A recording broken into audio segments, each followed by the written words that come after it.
Fab. I think we've mostly got everyone in now. Thank you so much for joining us. Just a couple of really brief housekeeping things. Just to let you know, we're recording this for a couple of people that can't be here to watch it on the night, so they can watch it back. So just so you know and are aware. And secondly, if you've got any questions, I know some of you have submitted them in advance, but do feel free to pop them in the chat at any point, and we're going to have lots of time for questions later. And there was one more thing. Oh yeah, finally, just so you don't panic, you are all on mute at the moment. That's just so we don't have loads of people talking over each other, but there will be an opportunity to ask questions later. So yes, I'll pass straight over to you, Eleanor. So, good evening, everybody. Thanks for joining us a bit later than we anticipated, but we thought since we were doing something about women in lockdown to put it on at kind of peak, what I used to call the suicide hour when I had small children, and 5:30 was a really, really dumb thing to do. So we shifted the time later, and so I'm really grateful to you all for giving up your evening to be here. We've got a really amazing panel. So this is a Women in Journalism. I'm Eleanor Mills, I'm the chair, and this is a Women in Journalism event about the effect of lockdown and COVID, particularly on women's lives. We've got quite a big panel, so I think I will introduce them as we come to them, because we're going to kick off by kind of going round the panel. And I'm going to start with Helen Lewis, former deputy chair of WiJ, a dear friend of all of ours. We're very glad to have her back. Who's written this brilliant book called Difficult Women. You can't see because it's of course backwards on my computer. But Helen also was one of the very first journalists to write about the impact of women, specifically of COVID and the lockdown, in a brilliant piece in The Atlantic earlier this year. And so Helen, do you want to set out for us a bit the kind of what you first noticed and some of the things that you covered in that piece, and what some of the issues are which are really kind of setting women back, or kind of make it particularly tricky during lockdown? Yeah, well, as soon as I heard about, you know, the fact that it was the virus was well established in Britain and across Europe and America, I thought, who are the people to talk to? Well, veterans of previous outbreaks of Ebola in sub-Saharan Africa, and of SARS and MERS across Asia, and Zika in South America particularly. And that was the really frustrating thing to me. I wrote a piece in early March saying, you know, the coronavirus is a disaster for feminism, because the evidence was already there about what had happened in previous epidemics, and about the way that the things had happened. And there was, I think all of this has been a story about parochialism, about the idea that Britain runs itself differently to other countries. We're not going to succumb to things that happen to other countries in epidemics. And actually what's happened is, of course, we've ended up in the same position as others. So for example, you know, one thing that happened in Liberia during Ebola was that domestic violence immediately spiked. People were, you know, losing their incomes, drinking more heavily, you know, bored, tired, frustrated, all of those things that we know are stresses and triggers for domestic violence. So that was entirely predictable. The effect on women's wages was entirely predictable from studies of Ebola, that you would have a situation in which, you know, if children were being kept at home, if people were being forced not to travel, markets weren't open, whatever it might be, that you would end up with women's jobs being the ones that take the hit. And, you know, you look at the structure of the British workforce, in most straight couples, the man is the higher earner. In most straight couples, you know, if someone's got a part-time job, it's the woman. So whose job has the flexibility to deal with homeschooling? And that's what was frustrating to me, is the piece, as you said, did phenomenally well. It got about 1 million views in the end, which is, you know, not bad going. But it was kind of astonishing to me that this was, and there was a lot of pushback at the time, particularly because we just found out that more men were dying. And then become this sort of relentless kind of talk about the fact that actually this is hurting men more. And you sort of say, well, look, this isn't just a medical epidemic. This is actually something that is a social phenomenon too. And fine, we need to talk about the way that biological sex appears to be affecting infection rates, but we also need to talk about the social effects of this pandemic. And one of the things that's been most frustrating to me is the slowness in collecting data. I mean, we've just had the Black and minority ethnic death report and infection report, and that has proved a really vital piece of evidence gathering. But for a long time, we haven't been gathering the right kind of data about the effect on women. I'm sure Sam will talk to us a bit later about some of the work that Fawcett's been doing. But one thing that happened in the very early days of lockdown was that the gender pay data gap reporting was scrapped. Companies don't have to report that anymore. All the evidence suggests that women's incomes are going to take a big hit that is going to last for years out of this. And children from low-income families are also going to take a massive hit if they're having what looks now to be, for some year groups, 6 months off school. So there are going to be really, really serious serious long-term effects on this for women of all kinds. And actually one of the things that is most useful that we can ask for at the moment is just to capture that data, so we actually know what the problems are and what we're facing. No, that's really interesting, Helen. Sam, do you want to talk to that a bit about what you've been doing at the Fawcett, and things that you're discovering? Sorry, this is Sam Smethers, who's the CEO of the Fawcett Society. Thanks very much, Eleanor. Yeah, and I think, you know, Helen certainly gave us a sort of early warning this was coming. And unlike her, I hadn't looked at any of the previous epidemic data, so I didn't really think that much about it, if I was honest. I was busy trying to work out whether relocating my staff and relocating our office, and stuck in that, you know, immediate impact on Fawcett and our lives and everything, as we all were in kind of middle of March. And then, you know, once we kind of did that and processed the impact on us as individuals, actually it became really obvious it's going to have a massive gender impact, and we needed to do some serious work to address it. So what we've been doing at Fawcett is to firstly pull together a big coalition of women's organisations. So we've got over 80 women's organisations now together as a coalition to consider firstly the immediate impact of the crisis. And so we published a sort of joint statement and a campaign call to action in that first few weeks after the crisis hit. We've got another one about exiting the lockdown. We've done our own briefing, and then there's a joint briefing coming out shortly. And then there'll be another on the kind of programme for renewal, which will actually be where we'll put most of our focus and efforts, actually, because how we come out is really, really important. I think in terms of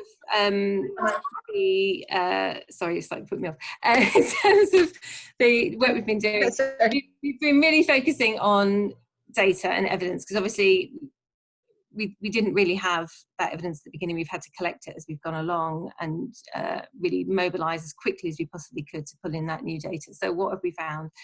Firstly, it's been really clear that women are taking a bigger emotional hit, actually, bearing the emotional burden of this crisis, the anxiety levels that women are displaying, particularly young mothers, Black and minority ethnic women, frontline workers who are disproportionately women, much higher anxiety levels in those groups. There's actually a study out tomorrow, which I won't spike with their embargo, but there's more on mental health, particularly for women tomorrow, which is going to be really quite stark data. And it really shows that women are taking a big mental hit. Obviously a big financial hit, a big hit in terms of work. And I think the thing that's really important about this, which was less the case in 2008, is that women's jobs have gone first. You know, the lockdown sectors have really hit women's work straight away, and we're also then going to have the tail end of this hitting women's work. You know, so that impact is going to roll on, but they've had a bigger hit up front. So women more likely to be furloughed, more likely to be made redundant. You know, again, there's more data coming out this week on pregnant women at work, again, likely to lose their jobs. We've got a major problem with women coming back from maternity leave, you know, not being able to be furloughed, and actually no childcare.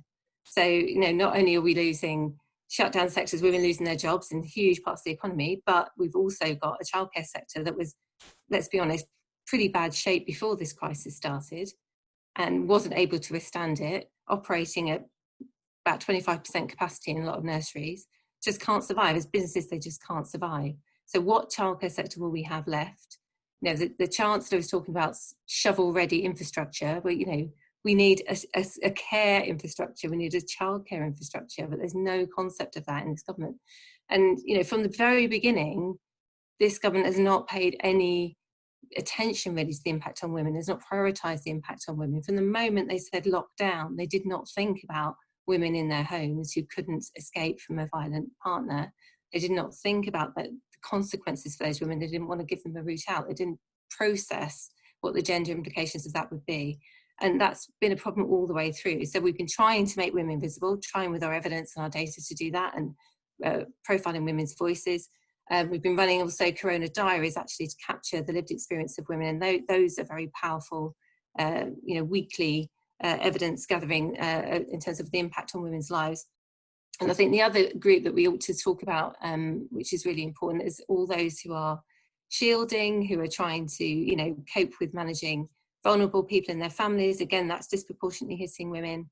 And there's been no real talk about how we're going to enable those people to get back into society, back into work, back into school. And then the news today that schools are not only are they not going to be back until September, but actually probably disrupted beyond September, you know, could well last until November, December, this disruption. That is absolutely devastating for women. You know, so we've already got a two-tier economy, but it's going to absolutely widen. That gap is going to grow really significantly, because men are going to get back into work, are going to be able to get back on the tube and get back on trains, and women are going to be stuck at home with the kids. And that is fundamentally going to take us backwards. And, you know, we're already seeing it in terms of the impact on women, but it is going to, you know, be writ large, and we're looking at 10, 20 years of progress being reversed in terms of gender equality. So, you know, I'm very, very worried about it. I think it's really devastating.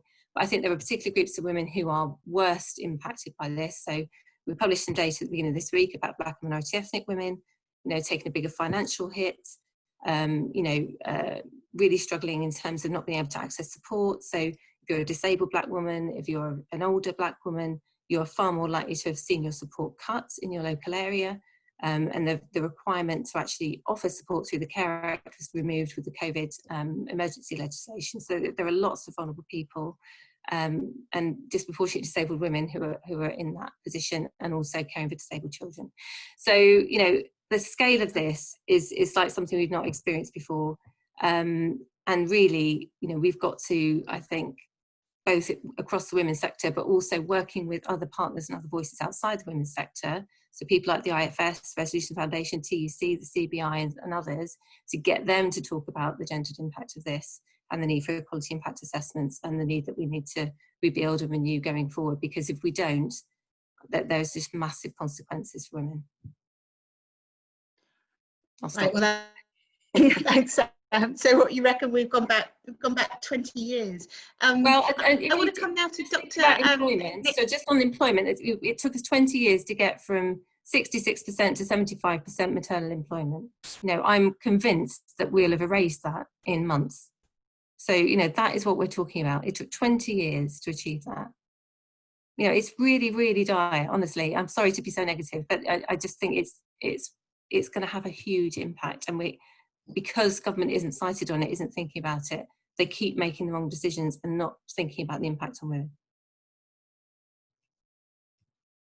Thanks, Sam. That's really interesting. I want to come to Dr. Nighat Arif now, who, because you're really working on the front line, aren't you? I think we might need to unmute you. Nighat, can you unmute her, Jem? Yeah, hi. Yeah, I was going to come to you because it's interesting to hear. Because we've heard about this in the kind of abstract a bit from Sam and from Helen. What's it actually looking to you? Your local GP. What does it look like to you in terms of the people that you're dealing with every day, and the kinds of problems that the women are coming to you with, and particularly within your community? Okay, so I am a GP and I have a specialist interest in women's health, and I've been talking about women's health and inequalities in medicine for about 10 years, looking at everything from maternal care to midlife changes, and then the menopause. And particularly in the menopause, I talk a lot about in ethnic minority communities, because this is very much a hidden group. And particularly when it comes to the menopause and the consequence and the long-term issues of the menopause, lots of conditions in women's health are seen as white women's conditions. And I'm not joking, that is true.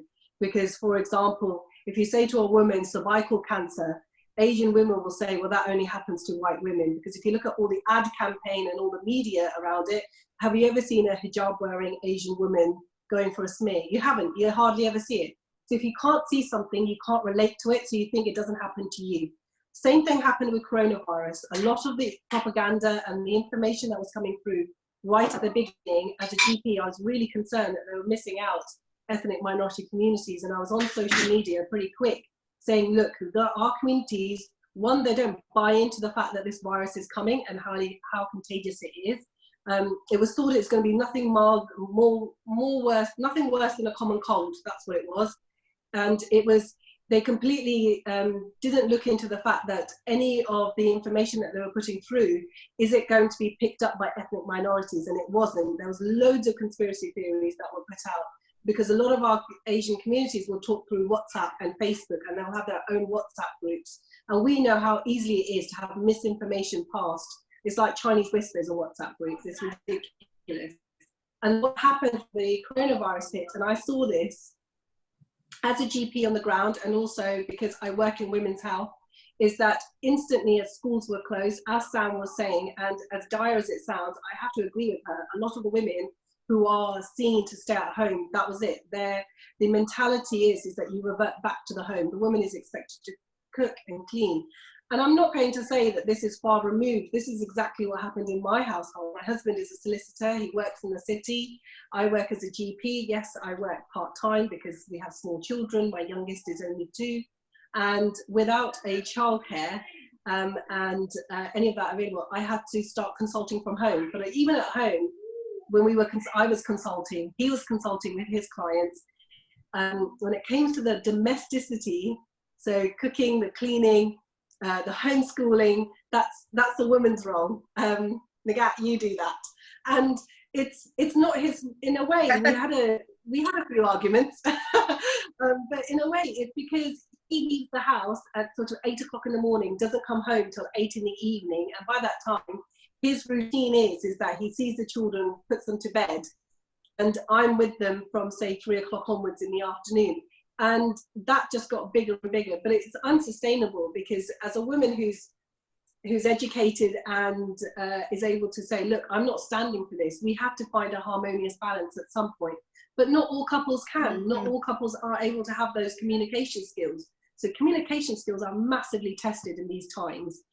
Then you've got on top of that the pressure, the financial pressure that brings when a couple aren't working. We know that from Black, Asian, ethnic minority communities, they're going to be working mostly in face-to-face roles, and they're going to work in lower paid jobs. Hence why your taxi drivers, your shopkeepers, your nurses, and women have then, again, like Sam was saying, taken a financial hit by staying at home. That puts added pressure onto the situation. But the other thing that I think was completely missed in all of this is that women were too scared to come to the doctor. So I'll take a case sample here. Menopause is what I deal with.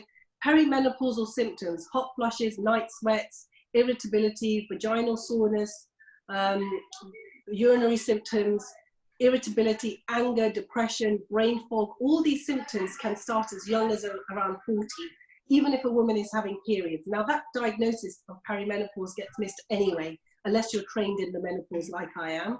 So if a woman is having these symptoms, we were having issues with HRT supply.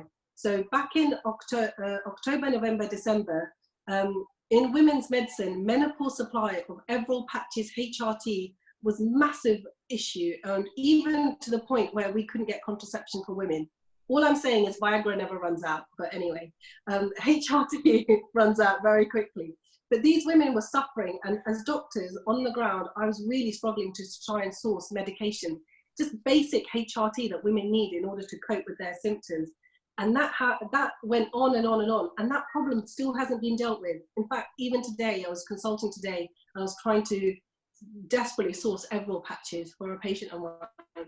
This is under Corona, so these women have been back indoors, suffering medically with their symptoms, with the pressure of their family.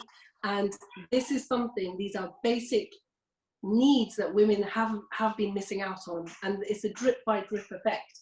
So there are massive health inequalities that I'm seeing, and I do worry, like I said, this is just going to put us, when women do go back into work, how confident are they going to be? Will they talk themselves out of a job? Because women are very good at doing that. They will put everybody else first apart from themselves. And are we going to have the infrastructure in medicine to be able to deal with that? So at the minute, if I see a woman with breast cancer, it's a 6-week referral wait for breast cancer, because we are so behind in our referral rates. Who misses out? The woman. Okay. So it's not just economic either, is it? Christine, No. Armstrong, should we come to? Sorry, we've got 2 Christines. Let's come to Christine Armstrong, because Christine's the author of a book called The Mother of All Jobs, and is a real expert on kind of work-life balance, and has written very well on all of this, and is now vlogging during the crisis, aren't you, Christine? The kind of problems that people are facing. Do you want to tell us a bit about what you're seeing and what you're hearing? Okay, so I was trying to think of some positive things to throw into the mix, because it's, you know, it is quite dark, but I'm struggling, but I'm going to try during it to think of some positive things. So the first thing isn't positive, which was I did a webinar today with a virologist who said that the shortest time in the world that it ever taken to find a vaccine was 4 years, and that we still didn't have one for SARS, we still don't have one for COVID. And so and one of the things that I'm hearing from business increasingly is that they're not expecting offices in many cases. They're sort of gone from talking about September and October to saying, well, your team might be back at some point in 2021, or your team might be back after that, we don't know. And people cancelling, for instance, their catering contracts because they're just not expecting people to be in offices at any scale for some time. So I think there's a sort of long tail to this, which we need to bear in mind in terms of lots of people thinking, you know, come September we'll be safe. I think going back to some of the stuff that's been said by Sam and Helen, the furloughing and the women losing their jobs is really significant. Obviously women are 50% more likely to have lost their jobs, but they're 14 or 15% more likely to be furloughed, and increasingly I'm hearing from business leaders, look, don't get me wrong, I want people back, but furloughing is just a waiting room for redundancy because we're just losing so much money that we're just going to run out of money, and so when it's gone, it's gone. And so I think that will be very significant in terms of pipeline, in terms of women being in the business, in terms of, you know, economic ability to support themselves. The other thing which I'm hearing sort of from business networks is problems from HR reporting that leaders are trying to performance manage people who are at home, perhaps solo parents with small children, who are not being productive enough, who are not present enough, who haven't got their cameras on in Zoom calls. And HR saying this is an absolute nightmare. The people doing this don't have any understanding the kind of pressure that people are under these houses. We're trying to make them understand it, but they don't. And so when to the point that was just made about, you know, the confidence when we come back to work, if you've been seen during this period, even if you kept your job, to be unproductive, not pulling your weight, how is it going to feel when you go back? And then, you know, with the transport kind of problems as well, if you've got to do nursery runs, school runs, etc., if there are nurseries and schools, you know, what happens? And I guess sort of I got really cross today. I've sort of been quite sort of analytical about it, but I did get really cross today about the schools thing. And I read a really good blog, I've tweeted it if you're interested, from it's on the BMJ site, with somebody saying that in order to keep the R rate down, we have to make choices about how many social interactions we can manage before the R rate goes up. And we can choose to open car showrooms, open racing, open pubs, or we can choose to open education. And the fact that we are choosing those things over education is completely damning, I think, for particularly women because of the pay gap, and we know they've taken on more of the whole homeschooling. So that isn't very positive, is it? But those are the things that I'm worried about. I guess if there is a positivity, some of the businesses that I'm talking to are trying to think of what they could do, are trying to plan for it, they're aware of it, they're reading all the stuff we're all writing about it, which I guess is a good sign for some businesses, but many feel they can't do much because they're so blinking hard up and worried about their futures. Yeah, no, it's really hard all round. Christine Fawcett, let's come to you, because this sounds like a good moment to have some kind of good economic facts. Christine's from the Institute of Fiscal Studies, and you particularly specialise in things around education, don't you? Do you want to give us your take? That's right. So in my normal life, I focus on education and particularly early years. For the last 10 weeks, all of that's basically gone out the window, and I've just been doing COVID nonstop. But the reason that I've been asked to come here and why I'm excited to be here tonight is my colleagues and I have actually done a survey of families with school-age children.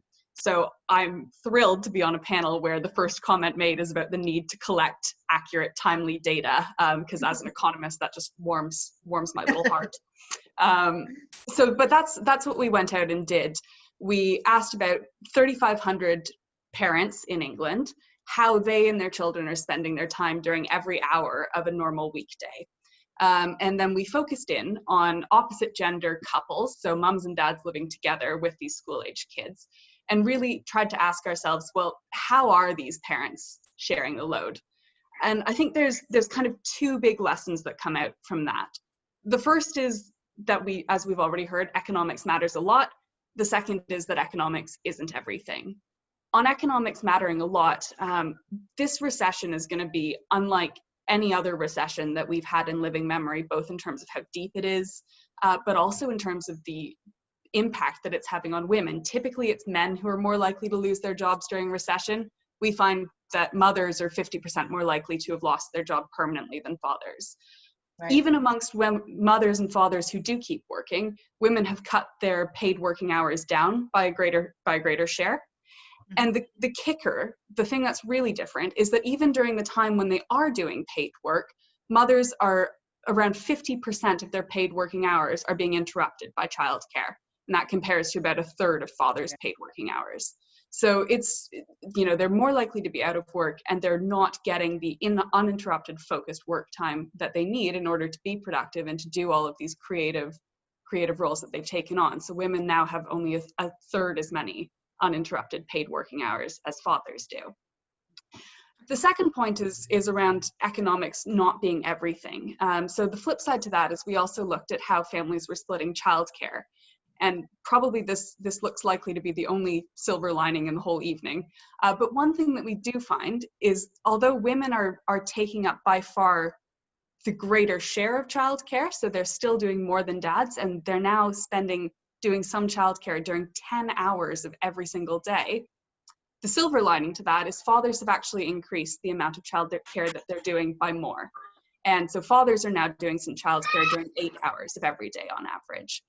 We might hope that dads being at home, seeing what needs to happen, as Nighat was saying, understanding that there's this whole spectrum of things that need to happen between 3 p.m. and 8 p.m., that might shift some of their attitudes and have more of a longer term impact on how families choose to divide their work.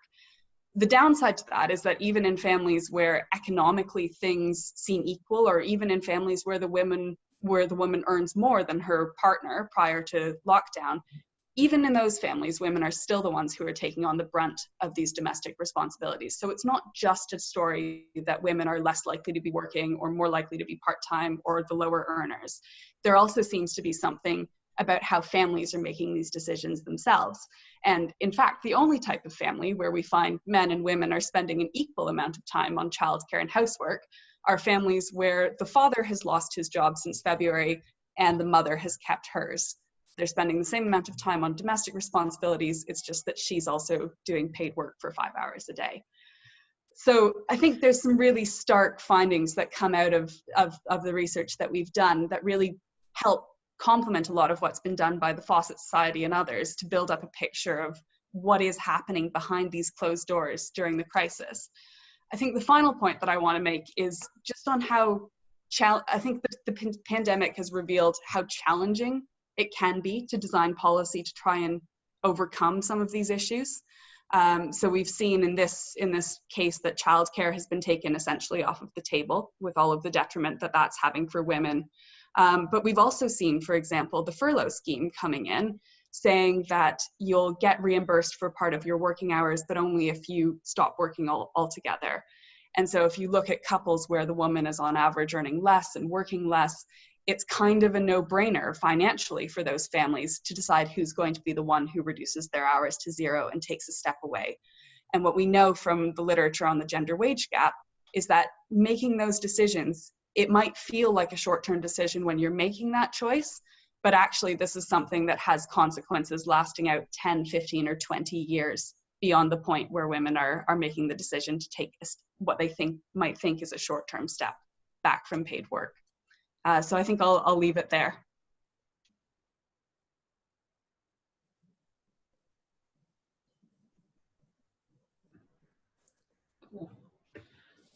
Have we potentially lost Eleanor? Maybe. If we've lost Eleanor, I believe we haven't spoken to you yet, Alicia. Did you want to kind of jump in?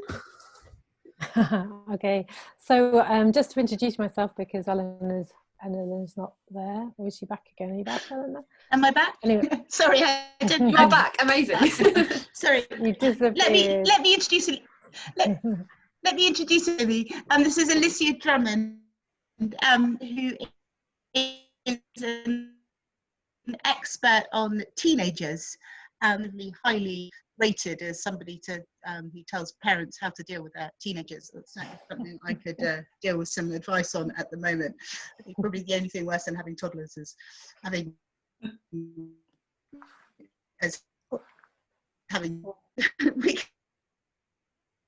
you want to tell us a bit about the challenges that people are facing and some hearing from your patients, Alicia? Yeah, sure. So can you all hear me? Because Eleanor was quite gurgly for me, so I don't know if that was just me. So yeah, can you hear? Yeah, we're all good. Right. Okay. So yeah, so I have a company called Teen Tips, and we work in over 120 schools around the country, and I work as a therapist, but I predominantly work with parents and with teenagers, hence the bit of a giveaway in the name. And what we've really seen a lot of over the phone has just rung off the hook with parents who are really, really concerned about the mental health implications of isolation, and the longer it goes on for, you know, there are particularly those teenagers who didn't really have a very good social network before this all started, I think are in danger of losing it completely. And then there's the ones that, you know, don't have access to the means to be able to communicate with their friends.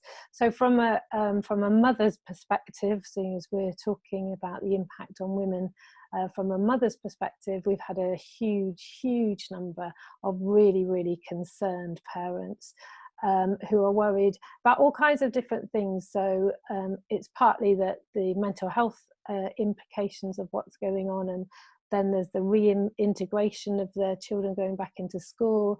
I think a lot of them are feeling very isolated, and the stress of the homeschooling. So we've been running sort of various webinars on parenting during COVID-19 isolation, and the themes that come up again and again and again are the battles over screen time. It's the increased risk of conflict within the home, particularly actually with the older teenagers. That seems to be a bigger problem than with the younger ones and children. It's also about motivation. So, you know, the sort of, especially with the sort of, I guess it's that kind of GCSE and A levels where they haven't now got any form of structure, and how quickly actually that can have a big impact on how teenagers manage their days, and that goes into sleep and all the dramas around getting them to sleep. And you can just see, you know, I think when we started off, everybody, we've been through a period of mourning, I think, as parents and our children as well. We're kind of mourning for what we had, and mourning is a process which, if you're going through it at a different rate to other members of your family, can cause conflict as well. So I think the increased levels of conflict that we've seen amongst families, and the struggle to deal with that, is probably the most pertinent thing I think that we're dealing with at the moment.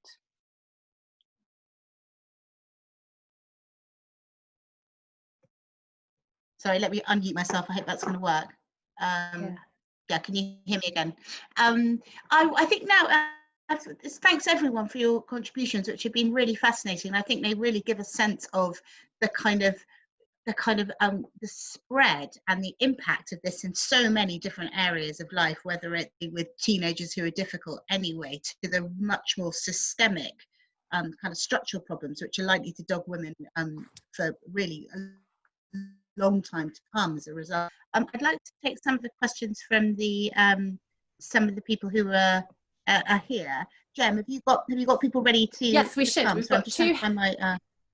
Yeah, no worries. So we should have two people who are here who've put in questions in advance. But just to stress, if anyone has got anything else that's kind of come up in the chat so far, do pop them in, and we will try and get time to come to you. So we'll go to Suzanne first. I'll just attempt to unmute you now. There we go. Suzanne, we should be able to hear you if you wanted to ask your question directly. Yeah, sure. Okay, that was a question that I put in a few weeks ago when I signed up for this evening, which is very interesting. We are currently in a situation where we are all at home, so the husbands and us, of course, And the question is, can we use this as a level playing field and make sure that we shift this in a positive way? And the higher equality in Scandinavian countries doesn't come from the behavior of the people, but from incentives that have been sent by the state. And the question is if we could reverse the situation and make sure that the men stay at home for a while now, still working from home, and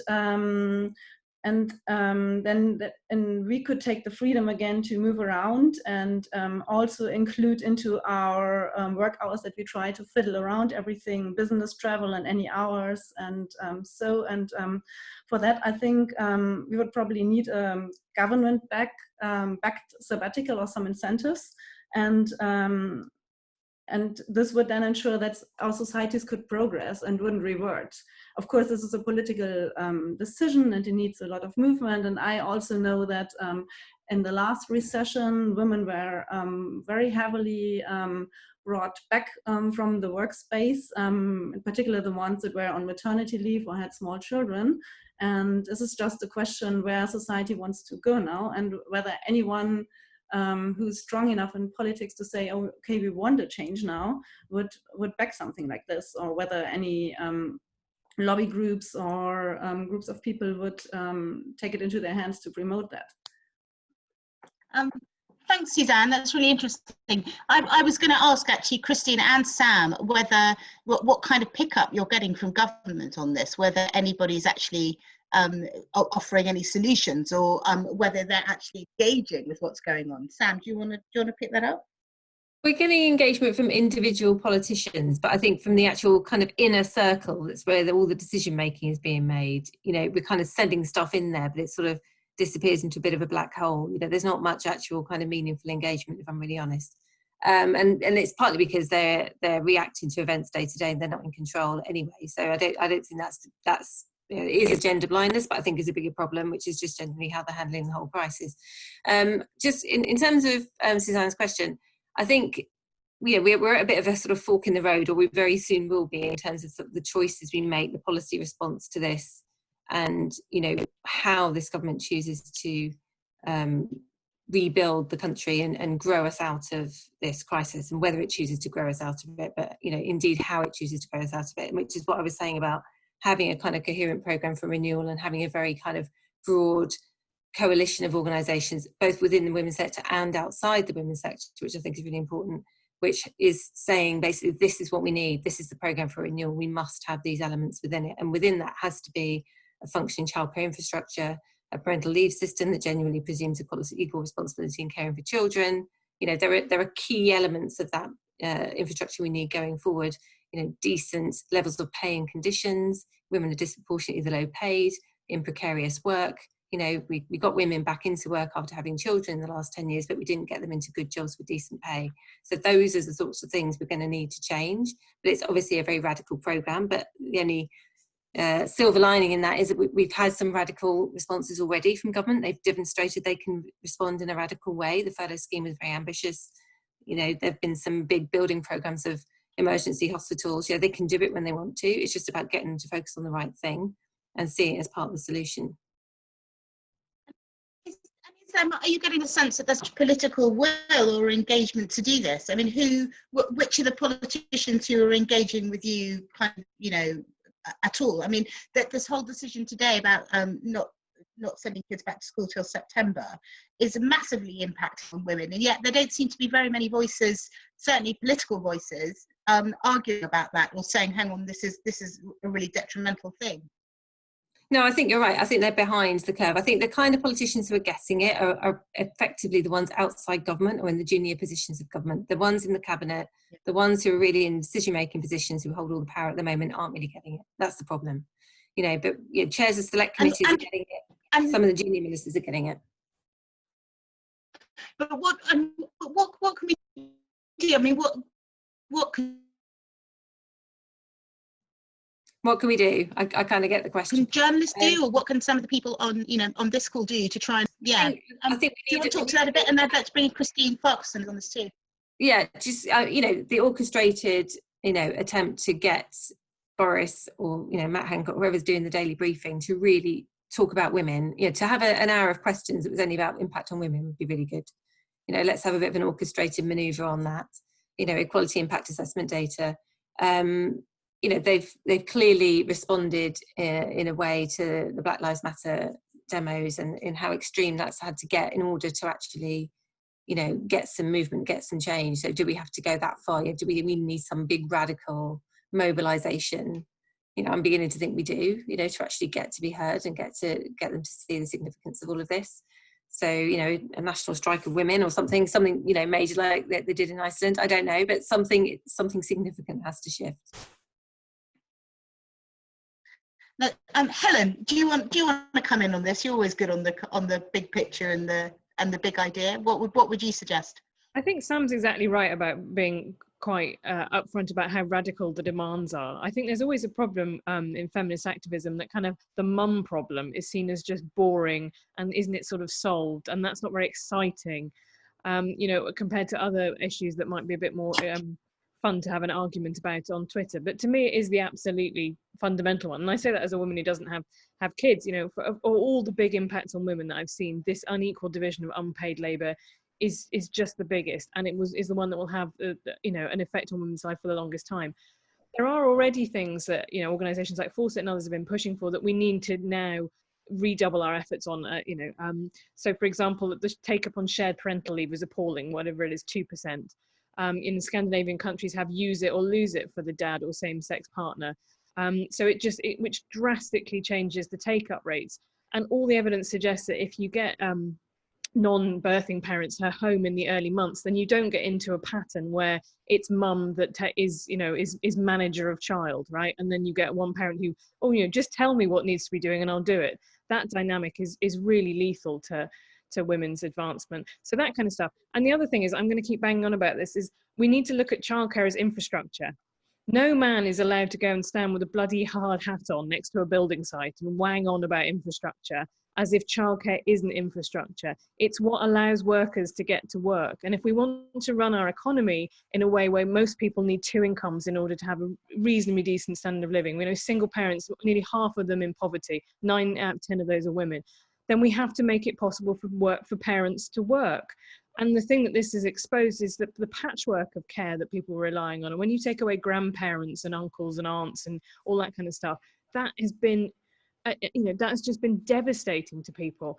And there needs to be, as Sam said earlier, support for the childcare industry to get back out of this. You know, this is not a luxury that women would like to have little jobs to earn a little bit of pin money. This is an existential crisis for people about whether or not they can afford to feed themselves and their families. And I don't think we should be afraid to be angry about it, actually, because you know, this is not a middle-class white lady issue. This is an issue that affects women of all races, and it affects women at the bottom of the income scale absolutely the hardest. Yeah. Sorry, I'm getting quite angry about it. No, we wanted some passion. I think that's right. I mean, I'm kind of amazed that given the situation is so bad for women, that people aren't getting more angry about it. Christine, what do you think could be some kind of good asks? Farquharson, what could be some good asks in terms of some of the research that you're turning up?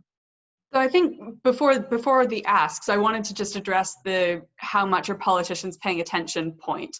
Sure. I think what we found was to be honest, a slightly frustrating situation where initially everyone was saying, well, the data isn't there, so until the data is there, we can't actually say if this is going to be a big problem.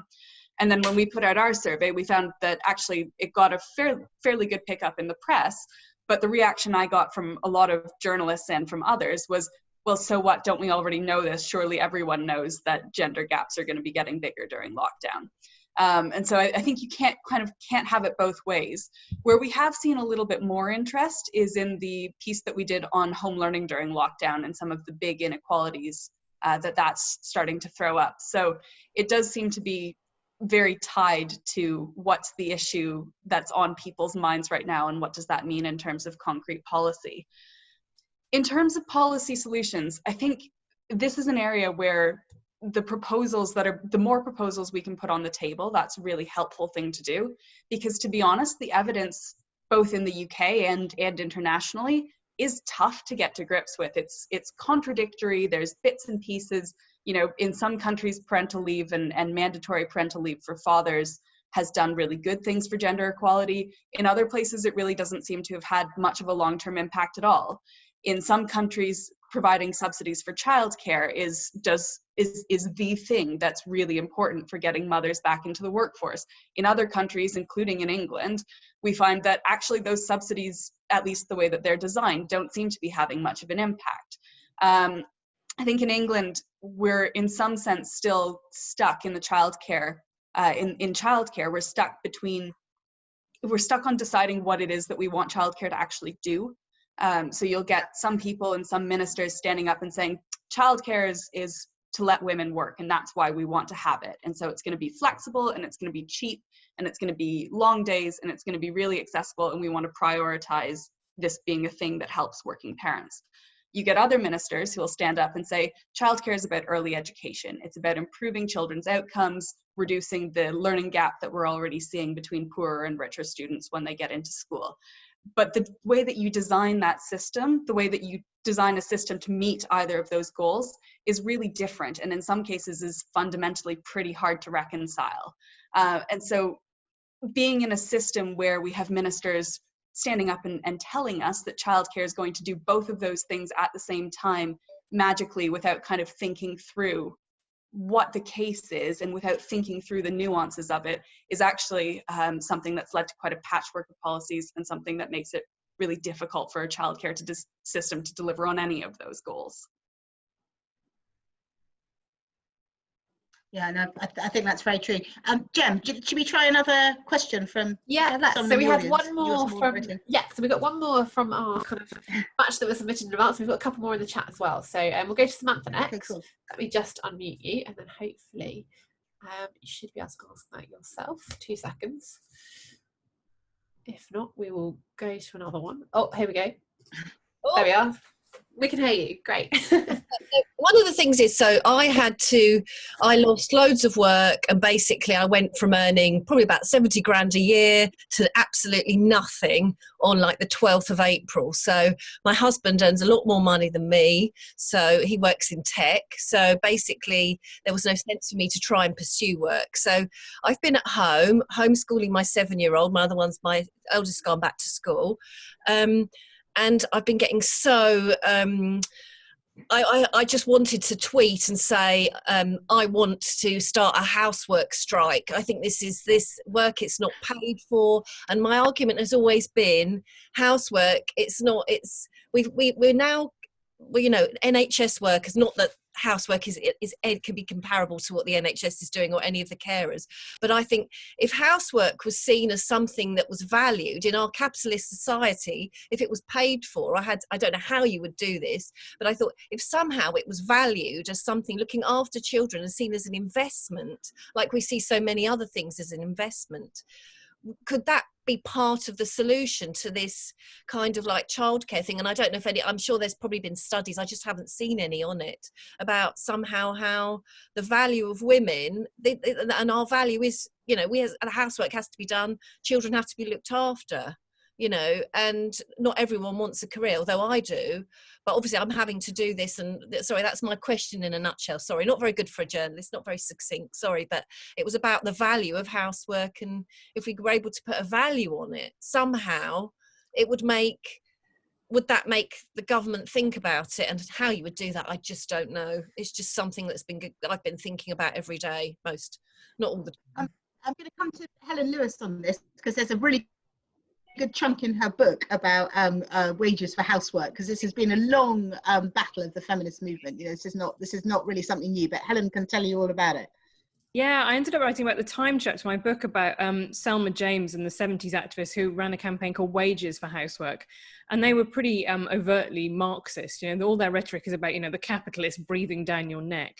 But it's something that has had a strain that's deeply influenced feminist thought, all the way through to discussions about universal basic income now. And a lot of the argument for universal basic income is about the idea that, you know, people should be, you know, people are working even when they're not doing paid work in the paid economy. And I think you're entirely right. Actually, Caroline Criado Perez's book, Invisible Women, talks about this too, about the fact that a decision was made explicitly in, I think, the 1960s to exclude housework from GDP figures. because it was just simply too hard to quantify.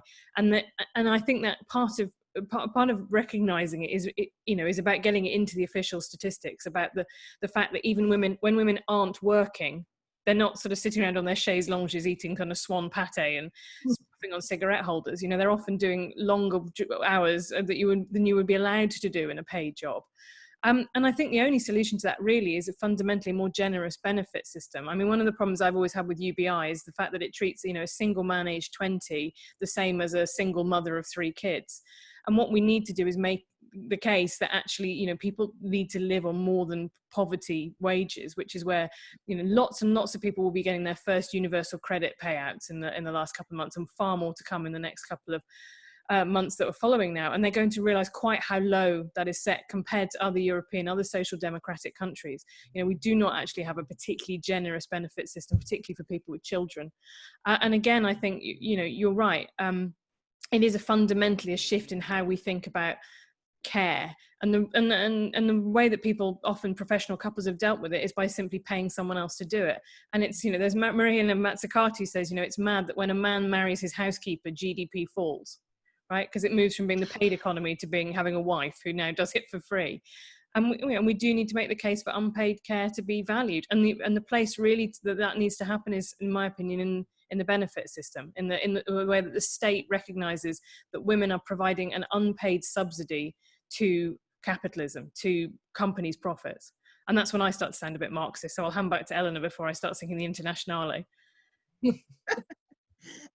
Christine, Foxon, do you want to come in on that? I mean, official way. Only to say that it's certainly the case. Housework, unpaid work, domestic work, it's not in GDP, it's not in the official statistics. It's hard to find a way to put it in there. And I think it's partly it's a failure of will, but in a large bit of it is a failure of practicality, I would say. Even smaller steps like better survey data to give us more of a sense, to quantify maybe not the monetary value of this, but at least to quantify the number of hours that are going into this. That's something that's available from some of the data that we collect in the UK, but it's not something that's being updated every year. It's not something that's being regularly published as a set of statistics that are comparable across time, for example. So there's smaller steps on the data front. But Christine, we know what the wages are for kind of housework, and lots of the people on this call will be paying a kind of hourly wage to a cleaner or a nanny or some other kind of helper. There's a good question on here from Suzanne saying, we know what the cost is if we're having to buy it in. So why is it so hard to quantify? Can't you just ask everyone how much of that they're doing in their life? I mean, Helen was talking about you marry the housekeeper and it disappears from GDP. You know the value of that job. I have covered every year, because I'm a personal finance journalist, every year I've covered Legal and General do the cost of a mum, and they started doing the cost of a dad, and they normally brought it out on Mother's Day. And it was, it was about, my earnings, it was about that. It was something like 60,000 a year or something. It was but I don't know what they'd put into, I can't remember what they'd put into it, because each year it would change. But yeah, I always enjoyed writing that story, or asking a reporter to write it. But yeah, there have been some things around it, but it's not the cost, is it? It's putting the value on it, because you can say, oh yeah, this is because we pay some people who do amazing jobs very little on the minimum wages. We've, as it's been brought to attention the last few weeks, I guess, I don't know. That's really helpful. Christine Armstrong, do you want to come in on this? Because you're saying that you're having real trouble trying to get people in business to see this. Yeah, I know. I do think it's invisible, and I think your point about putting value on it is really important. Helen, I haven't read your book, but another one that I find useful is Eve Rodsky. She's American. It's called Fair Play, and it's on the division of household labour. Some of you are nodding, but it's a real analysis of not just tasks in the household, but the thinking that goes into them, and the fact that men tend to do things that are flexible in terms of time and irregular, like taking care of storage or the car. Whereas women tend to do stuff that's loading and unloading the dishwasher, serving kids tea, cleaning the bathroom, ongoing. And one thing she says is that as a society, we see men's time as finite and precious, and women's time as infinite. And one of my rages is around, you know, women's committees and PTAs and, you know, maternity committees at hospital all depend on women giving up their time and that having no value at all. You know, I see that as kind of part of that sort of conversation. But I agree, it's about the value of that stuff, and it's breaking relationships. It's, you know, talking to people now is horrible. Even doing corporate webinars, people are crying on them about the pressure. Women are crying on them about the pressure they're under. Men are frustrated, but not to the same extent.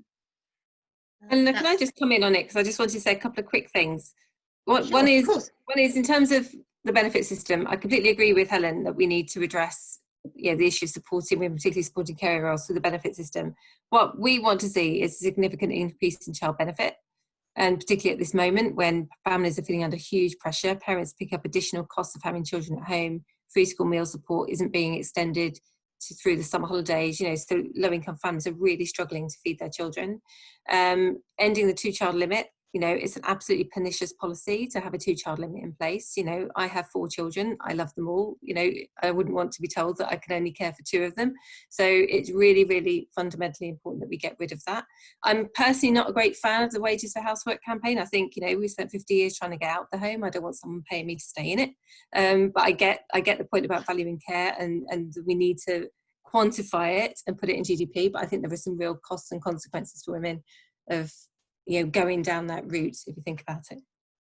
No, I think that's really interesting. Let's take one. I'm aware that it's kind of, we're nearly at the end of our time and it's getting late. So let's take one more question from someone in the audience. And then yeah, for sure. Emma should be there. Emma, are you there? I am there. Have you unmuted me? I have. Yeah, we can hear you. Hello, everybody. We've sort of addressed this already. Priorities. I guess I really struggled to understand since the beginning why schools and childcare seems to have been so low down on the list of priorities, and now it's kind of, oh well, it might be September, it might be later. I'm a health journalist, so I write about health all the time, and the NHS is just the innovation and the changes that we've seen overnight, and like people thinking so outside the box about how to do things differently in order to make this work, and it just seems to have been, oh well, we can't get it to work in the current way, so that's that. I have a 4-year-old, a 6-year-old and a 9-year-old, and I'm working full time and they're not back at school. So I don't understand why, I just don't understand why the impetus isn't there. No, I think it's a really good question. It's one of the things that there's another question on here about that too often the press coverage of issues like childcare ends up in the kind of women's sections or as a kind of women's thing, rather than it being seen kind of as something that everybody has to deal with, and which is actually a kind of complete cornerstone of the economy or anyone being functional. And I think it's a real mark of the way that women's issues are still seen as marginal and not core. And it's something that I think all of us have to try and address and try and change. I mean, that's part of the reason why we're having this discussion. Is there an opportunity to take this moment to look at education and childcare as a whole and look at it fresh and say, what are we doing with these 7-week summer holidays? What are we doing with school days that end at 3? You know, how, you know, it's a combination to the point earlier about, are we educating children or are we, you know, or are we providing childcare? We need to do both, right? We have to make the economy work and we have to educate kids. And, you know, could we look at it afresh? Would this be the moment? Sam, I'm looking at you, like, can you make that happen? Like that. Just on the point about education, I think if we had the test, track and trace system in place in the beginning, if they'd have prioritised that and had that functioning in March, then our schools could have gone back earlier, because it's been the fear of how we manage the appearance and spread of the virus in schools, which has actually undermined that whole return of schools, I think. So parents would have more confidence, staff would have more confidence, but we can't because the testing system isn't really functioning properly. That's undermining it. And you're absolutely right about childcare. We're actually trying to mobilise employer voices on childcare right now. So that's exactly what we're trying to do, because it has to come from them. You know, we have to have the CBI talking about it, the FSB talking about it. It's not just a women's issue. It's about how do they get their employees back to work. Yeah. So will we see a bit more of a kind of coordinated Fawcett Society and the CBI, and to put pressure on politicians on this, the children's society, those kind of things? Are you trying to put together a coalition to get some of this higher up the agenda? Yes, but I'm not supposed to be talking about it yet. Well, no, I mean, so it's just a room full of journalists is the perfect place to talk about it. No, it just seems like there's a big there's a lot of support for that. So if that is coming along, come back to us and tell us, and we'll try and do what we can to help. There are some really constructive, progressive voices within the employee community is what I'm saying. And I think we need to try and draw them out a bit more. Okay, well, at least that is quite a positive note on which to end. I'm aware that it is 9 o'clock and you've all given up quite a lot of your evening. So thank you so much to my amazing panel, Christine, Sam, Helen, Alicia, Nighat, thank you so much. And there's a big, I'm told to tell you all about from the Women of the World people. They're doing a huge impact of COVID on women, kind of a 24-hour kind of global marathon at the end of June the 28th. So put that in your kind of calendars. And next week, next Tuesday, I'm going to be interviewing Rula, the new editor at the FT. She's going to give from the agenda and her kind of, she's done an interview of those, but she's going to come and answer lots of people's questions. So I urge you to come along to that. And thank you so much, all of you, for coming, and have a great evening, what's left of it. Thank you.